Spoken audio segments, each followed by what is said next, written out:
అందరికీ నమస్కారం. మీకు నా కథలు నచ్చితే లైక్ చేయండి, షేర్ చేయండి, సబ్స్క్రైబ్ చేసుకోండి. మీ సపోర్ట్ నాకు ప్రోత్సాహాన్ని ఇస్తుంది. నేను ఇంకా మంచి కథలు రాయడానికి ఉత్సాహాన్ని ఇస్తుంది. రచన సుదర్శిని, వ్యాఖ్యానం సుదర్శిని. నమస్తే. కథ పేరు అత్తా కోడల వేరు కాపురం. హలో హలో ఏంటమ్మా, ఏం చేస్తున్నావు అని అడిగింది అవంతిక.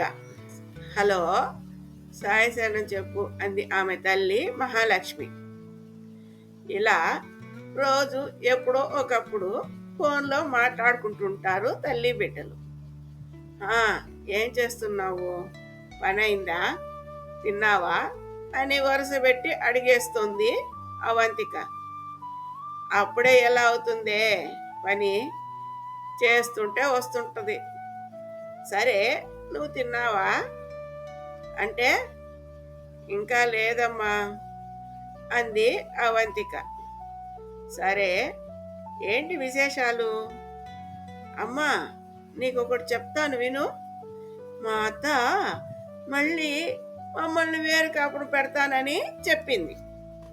ఆమెకు తిక్క పుట్టినప్పుడంతా ఇలా వేరు కాపురం పెడతా అంటుంది. అంటే ఏంటే? అవునమ్మా, ఇలానే ఊరేగుతుంది. ఆమెకు తిక్కరేగినప్పుడు పేచీలు పెట్టడం, వేరు కాపురం పెట్టడం అంటుంటది. అవి ఇవి ఏవో కబుర్లు చెప్పుకొని ఇద్దరు ఫోన్ పెట్టేశారు. ఏంటి మా అక్క చెప్తోంది, ఎప్పుడు ఇదేనా, ఏదో ఒకటి మాట్లాడుకుంటుంటారు, ఏదో ఒక సమస్య అంటూ. మీకు బోరు కొట్టదమ్మా అని అడిగింది చిన్నమ్మాయి భూమి చిరాగ్గా. అవునే, పెళ్ళైతే అన్ని సాధక బాధలు తెలుస్తాయి. నీకేంటి, నువ్వు మాట్లాడతావు ఎన్నైనా, ముందుందులే నీకు అన్ని తెలుస్తాయి అనేసి తల్లి వెళ్ళిపోయింది. ఓ నిట్టూర్చి, కష్టాలే కాదు సుఖాలు ఉంటాయి అని అంటారే గాని ఎక్కడ కనబడుతున్నాయి సుఖాలు? ఎప్పుడు ఏదో ఒక సమస్య చెప్తుంటుంది. అది ఏమి ఏదో ఒక సలహా ఇస్తుంటుంది. ఇది వినలాక నేను నా తలనొప్పి ఇలా అనుకుంటూ నసుగుతూ వెళ్ళిపోయింది భూమి రూమ్లోకి. ఇలా ప్రతిరోజు ఏదో ఒక సమయంలో ఏదో ఒక మాట్లాడుకోవడం, వేరు కాపురం పెడుతుంది మా అత్త అని చెప్పుకోవడం, కూతురికి ఏదో ఒకటి సర్ది చెప్పడం జరుగుతూనే ఉంది. మళ్ళీ ఒక రోజున, అమ్మా, మా అత్త మమ్మల్ని వేరు కాపురం పెడుతుందట అన్నది. మాకు ఒక సినిమాలోని సీను గుర్తొచ్చింది.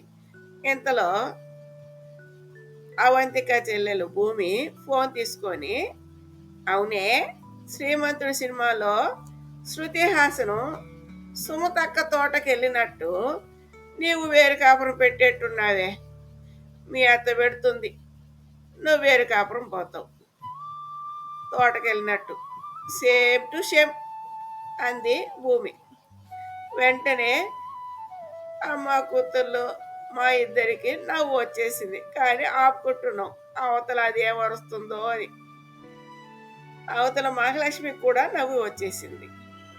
అందరూ బాగా మనస్ఫూర్తిగా చాలాసేపు నవ్వుకున్నాం. చాలా కాలమైందే మనస్ఫూర్తిగా నవ్వుకొని అనుకుంటూ ఏదో మాట్లాడుకొని ఫోన్ కట్టేశాం. నవ్వు 4 విధాల చేటు అన్నది ఒకప్పటి మాట, ఇప్పుడు కాదు. తీరని సమస్యలో ఉన్నవారికైనా, అనారోగ్యంతో ఉన్నవారికైనా అమృతంలా పనిచేస్తుంది నవ్వు. ఓ చిరునవ్వు పెద్ద యుద్ధాలు జరగకుండా సామరస్యంగా మార్చేస్తుంది. అలాంటి నవ్వును అందరికీ పంచుతాము. మనము మనస్సుకు హాయిగా కలిగించేలా నవ్వుకుంటాము మనస్ఫూర్తిగా అని అంటుండగానే ఇంతలో అవంతిక నుండి ఫోన్ వచ్చింది. అమ్మా, మా అత్త మమ్మల్ని వేరు కాపురం పెడుతుందంట.